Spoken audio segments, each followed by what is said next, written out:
حس کا نام ہے، حس کا نام ہے روح، جو میرا اپنا ہے، ہو سکتا ہے غلط ہو سکتا ہے بالکل. یہ آپ بغیر روح کے بھی زندہ رہ سکتے ہیں. لوگ وینٹیلیٹر پہ زندہ رہتے ہیں، سانس مصنوعی طور پہ سانسیں چل رہی ہوتی ہیں، کانشیس نہیں ہوتا. انسان جو ہے نا بیسکلی انسان کانشیس نکال دو، جانور ہے انسان بیسکلی.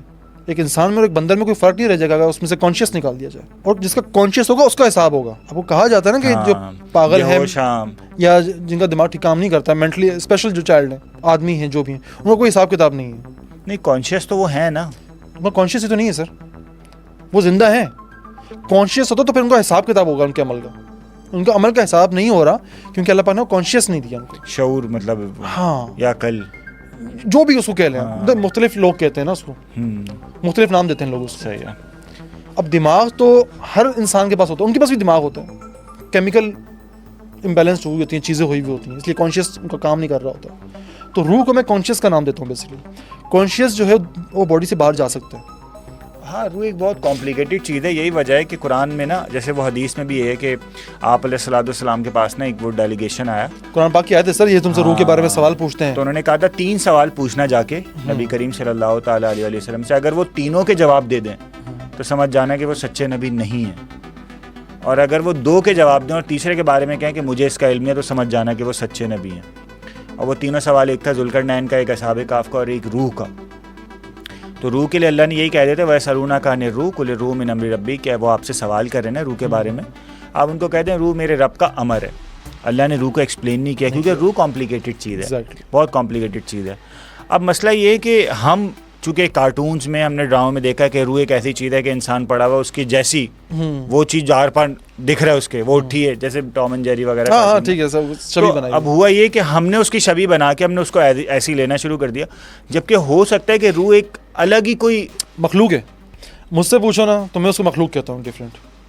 ایک ایسی مخلوق جو بڑی لاڈلی رہی ہو اللہ پاک کی، ٹھیک ہے، اور اس کو مقید کر دیا اللہ پاک نے اپنی تخلیق کے اندر. ایک بڑا مشہور مکالمہ بھی ہے نا، قول و قرار بھی ہے جو روح کا خدا کے درمیان. ہاں کہ میں تمہارا رب نہیں ہوں، میں تمہیں واپس بلاؤں گا اپنے پاس. اس طرح کر کے اپنی ایک پیاری مخلوق کو نا اس پتلے کے اندر قید کر دیا. اور یہ اتنی طاقتور مخلوق ہے نا کہ اس کو اختیار ہے، یہ فیصلے لیتی ہے. اس کے اسرار کیا ہیں، اس کے رموز کیا ہیں، کوئی نہیں جان سکتا. یہ خود بھی نہیں جانتی ہے. کیونکہ شاید اس کی ساری میموری وائپ آؤٹ ہو گئی ہے. اس کی پچھلی میموری ساری نا، جس نے مین ان بلیک کارٹون سیریز بھی تھی وہ بھی تھا، اس میں کیا کرتے ہیں کہ بس ایک آلہ ہوتا ہے، وہ کسی کے منہ سامنے دباتے ہیں، اس کی ساری میموری غائب ہو جاتی ہے. میرے خیال میں یہ جب ایک گیم شروع ہوا نا اس کا، دنیا میں آنے کا کھیل، تو اللہ پاک نے پوچھا اپنی سب سے پیاری مخلوق سے کہ بھائی میں تمہیں بھیج رہا ہوں دنیا میں ایک فیئر فیکٹر، ایک آزمائش کی جگہ. غامدی صاحب بڑے مزے کی بات کرتے ہیں. ان غامدی صاحب سے جب کہا جاتا ہے نا، ایک بندے نے سوال پوچھا کہ انر پیس کیسے حاصل کیا جائے، ابدی سکون. تو غامدی صاحب نے کہا ابدی سکون اس دنیا میں حاصل کیا ہی نہیں جا سکتا. انر پیس اس دنیا کی چیز ہی نہیں، اس لیے کہ یہ دنیا امتحان کے لیے بنی. یہاں تکلیفیں ہوں گی، یہاں مصیبتیں ہوں گی، یہاں نشیب ہوں گے، یہاں فراز ہوں گے، یہاں اونچ ہوگی، یہاں نیچ ہوگی، یہاں تعلقات میں مسئلے پیش آئیں گے، یہاں آپ کے بڑے قریبی لوگ وہ آپ کو مضطرب کر دیں گے، پریشان کر دیں گے. دنیا تو آزمائش ہے، ایک آزمائش ختم ہوگی دوسری آزمائش آ جائے گی. ایسے ہی ہے. ابدی سکون کچھ بھی نہیں ہے. تو ٹھیک اسی طرح اللہ پاک نے کہا کہ بھائی ایک بہت چیلنجنگ فیکٹر ہے. تم ایلین ہو، ہم بیسکلی اس دنیا میں اس لیے ایلین ہے. ایلین اس کو کہا جاتا ہے نا کہ جو یہاں کا نہ ہو. تو سر یہ جو ہمارا کانشیس ہے یہاں کا ہے نہیں، اس لیے ہم کبھی ایڈجسٹ ہی نہیں کر پاتے. اس سے بہانے ڈھونڈتے ہیں، رشتے جوڑے فلانے کسی طرح ہم ایڈجسٹ کر پائیں، لیکن ہم ایڈجسٹ نہیں کر پا رہے ہوتے. یعنی تم یہ کہنا چاہ رہے ہو کہ دراصل یہ جو باڈی ہے، فزیکل باڈی، اس کی کوئی امپورٹنس نہیں ہے، اصل امپورٹنس روح کی ہے. تو یار پھر جانیے، پھر ایک سوال میرا ہے اس پہ، ایک چیز آپ انسان چاند پہ گیا، ٹھیک ہے، چاند پہ چلا گیا، وہاں اگر کوئی مخلوق ہوتی انسان کو دیکھتی تو کیا کہتی انسان کیسا ہوتا ہے؟ انسان چمکیلے سے رنگ کا ہوتا ہے، موٹے موٹے ہاتھ ہوتے ہیں، کیونکہ اس نے اندر انسان کو نہیں دیکھا، اس نے یونیفارم کو دیکھا. جنت میں ہم ایک ہی عمر کے ہوں گے، سب ینگ ہوں گے، ہاں ایک ہی عمر کے ہوں گے.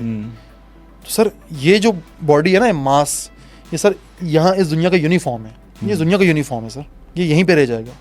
وہاں ہم سب تمام روحیں جو ہوں گی نا، تمام کانشیس جتنے بھی ہوں گے، وہ سب ایک ہی عمر کے ہوں گے، ایک ہی ایج کے ہوں گے. دیکھو ایک حدیث سے نا ہمیں کلیئرلی اشارہ ملتا ہے. آپ علیہ الصلوۃ والسلام سے پوچھا رسول اللہ کہ عذاب قبر، یہ جو مرنے کے بعد عذاب ہے، یہ روح کو ہوگا یا جسم کو؟ تو آپ نے اسٹوری سنائی لمبی کہ ایک اندھا ہے اور ایک جو ہے وہ لنگڑا ہے.